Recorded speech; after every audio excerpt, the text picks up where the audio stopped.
అలసిన వానికి ఊరడించు మాటలు. సహోదరుడు భక్తి సింగ్ గారి పరిచర్య నుండి సేకరించిన అనుదిన ధ్యానములు. మార్చి 21. పవిత్రురాలైన కన్యకనుగా ఒక్కడే పురుషునికి అనగా క్రీస్తుకు సమర్పింపవలనని మిమ్మను ప్రదానము చేస్తిని. 2 కొరింథీ 11:2. మనము తిరిగి జన్మించినప్పుడు గొర్రెపిల్ల రక్తము ద్వారానే మన పాపములు క్షమించబడి కడగబడును. గొర్రెపిల్ల రక్తము ద్వారానే అనుదినము మనకు అంటిన అపవిత్రత నుండి శుద్ధి చేయబడగలం.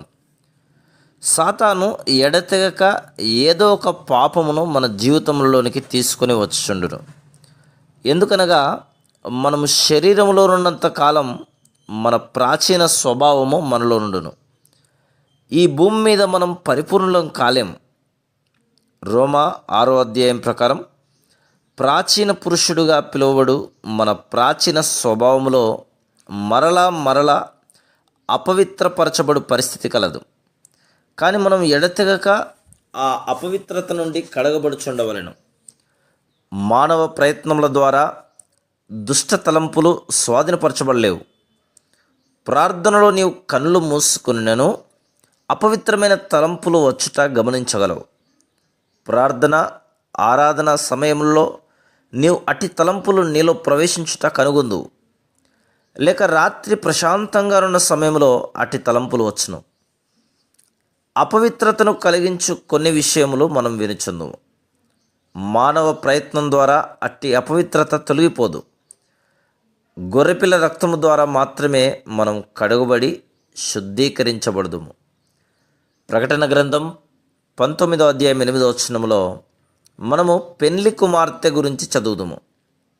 ఆమె ధరించుకొనుటకు ప్రకాశములను నిర్మలములైన సన్నపు నార బట్టలు ఆమెకి ఇవ్వబడును. ఆమెకి ఇయ్యబడెను అను పదం ఆమెకు పరిశుద్ధముగా ఉండవలనను కోరిక కలదని తెలుపుచున్నది. ఆమె విశ్వాసమును బట్టి ఆమెకు ప్రకాశములను నిర్మలములనైన సన్నపు నార బట్టలు ఇవ్వబడెను. మనము కూడా అనుదినము కడుగుబడుచుండవలెను. ఒక వ్యక్తి అపవిత్రతను గురించిన గ్రాహ్యము కలిగి ఉన్న ప్రతిదినము సమస్తమును పరిశుద్ధముగా ఉండవలనని కోరును.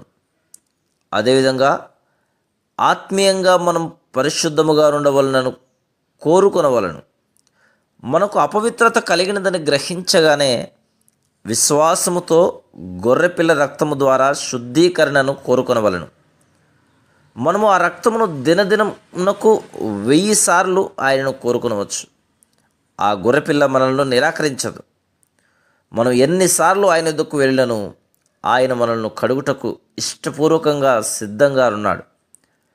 ఆయన రక్తము చేత శుద్ధి చేయబడి ఎడతెగక ఆయన వాక్యం ద్వారా కడగబడుట అనునవి గొర్రెపిల్ల వధువుగా సంఘము సిద్ధపడుటకు తోడ్పడును. 2 కొరింథీ 11:2-3 వచనాలలో విశ్వాసులను పవిత్రురాలైన కన్యకగా ప్రభువైన యేసుక్రీస్తుకు సమర్పించుటను గూర్చి పౌలు చెప్పుచున్నాడు. భార్య యొక్క అపనమ్మకత్వపు ఒక్క తలంపు భర్తకు ఎంత బాధ కలిగించునో ఆ విధంగా మనం ఏ మచ్చ లేకుండా ప్రభుకు సమర్పించబడినట్లు సిద్ధపరచబడవలెను.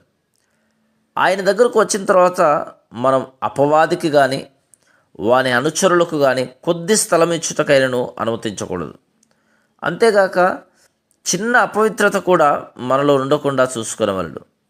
మనలను కడిగి పరిశుద్ధముగా ఉంచుటకు మన ప్రభు సమృద్ధి అయిన ఏర్పాటు చేసి ఉన్నాడు. మనము మన గురుడితనం చేత కడగబడుటకు నిరాకరించిన యెడల ఆయనలో మనకు పాలు ఉండదు. యోహాను సువార్త 13:8. ఒక విశ్వాసి ఏ అపవిత్రత విషయమైనను చాలా జాగ్రత్తగా ఉండవలను. అపవాది అపవిత్రతను కలిగించుటకు మరలా ప్రయత్నించును. కానీ మనం ఆయన రక్తము ద్వారా శుద్ధీకరణను కోరుకొనవలెను. ఒక తప్పుడు సంఘము ఒక వేశ్యతో పాపములో జీవించు స్త్రీతో పోల్చబడింది. తప్పుడు సంఘములోని ఆచారములు ధూపం వేయుట, విగ్రహారాధన చేయుట, ఆత్మీయ వ్యభిచారము అనుట సరికాదా? వారి భవనములన్నీ వీటితో నిండి ఉండును.